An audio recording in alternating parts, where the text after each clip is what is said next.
And this time, instead of trying to convince you that you should back a Kickstarter because of how great it is, I'm just going to show you how amazing a Kickstarter that I backed in the past is. So let's do that!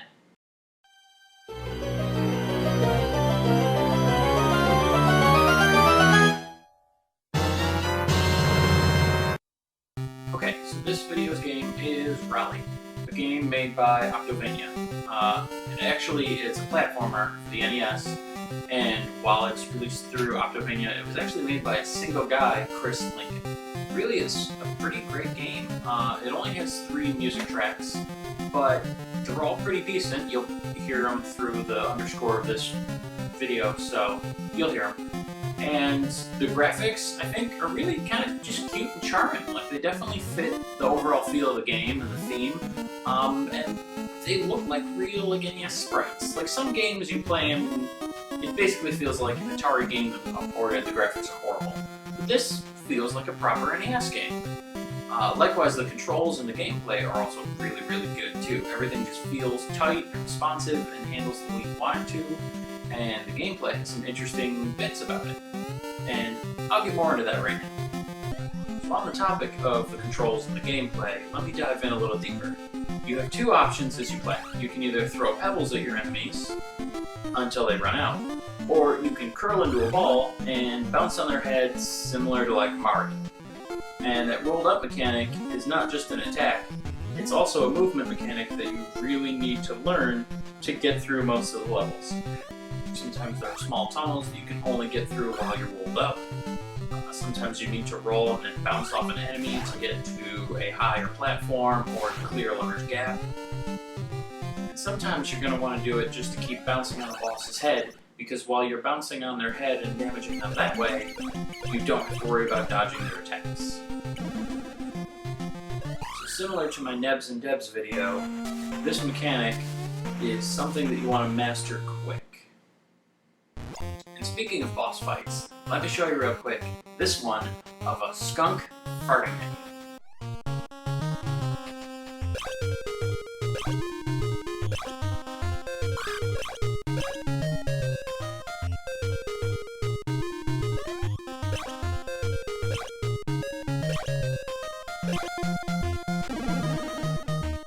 But another thing I should point out, not because it's pivotal to the game, but only because it took me a while to realize what was actually happening, and when it happens to you, you're going to want to realize it because it's pretty helpful.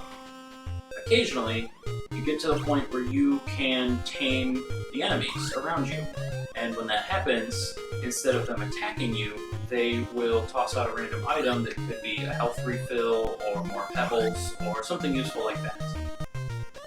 And another fun little trick that you'll probably learn intentionally and not accidentally, but you can ride the geese.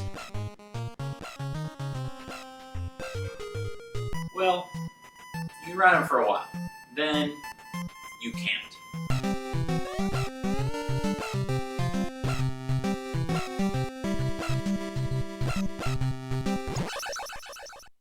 Also, another thing to point out is not just the visuals, but the level design itself. Everything feels really well put together. At first, you know, the platforms are big and the stretches are kind of long, there's not a lot of enemies, so you really get to kind of feel your way through and learn what you're doing. There's not a lot of places that are really going to catch you up, but you have to pay enough attention and not walk straight into enemies.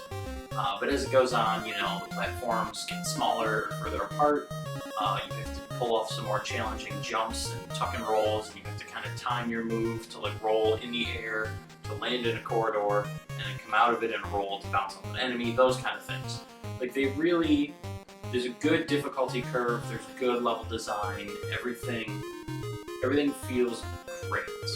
It's similar to like when you play a Mario game.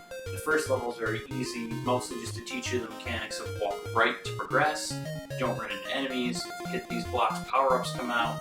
Everything is kind of, not necessarily spoon-fed, but it's very accessible, and you learn what you need to learn as you go at a good pace. This game feels pretty much the same on that front. So I definitely have to credit them for that. And really, overall, I I just think the game's pretty solid. Like I said, the music soundtrack is limited with only 3 songs, but the music that's there is all enjoyable. The visuals, like I said, are great. They feel like a good, proper NES game, and they all have kind of that cutesy aesthetic, which fits because, I mean, you can tell just from the box art itself, which you can't see from there and here, but it's a lot of cute woodland creatures. You know, it's supposed to be a cutesy, I would say, not childish, but kid-friendly game. Everything just kind of fits the theme. And, yeah, really, I don't know what else to say. Everything's just pretty solid. I love the game. I would definitely recommend you pick it up. And actually, you have a couple options for doing so. If you want the physical one, it's being sold by, I don't know if it's 6502 or 6502 or whatever. The Collective with that number in front of their name.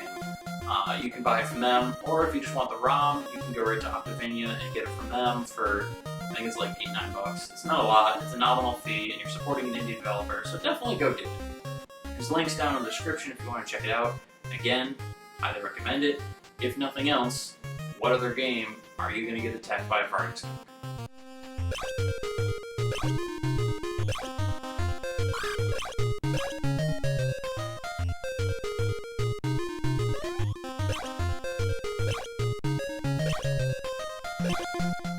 And yeah, that's all I got. Play it if you get the chance, and you definitely won't regret it. And now, I'm gonna go. Okay, bye.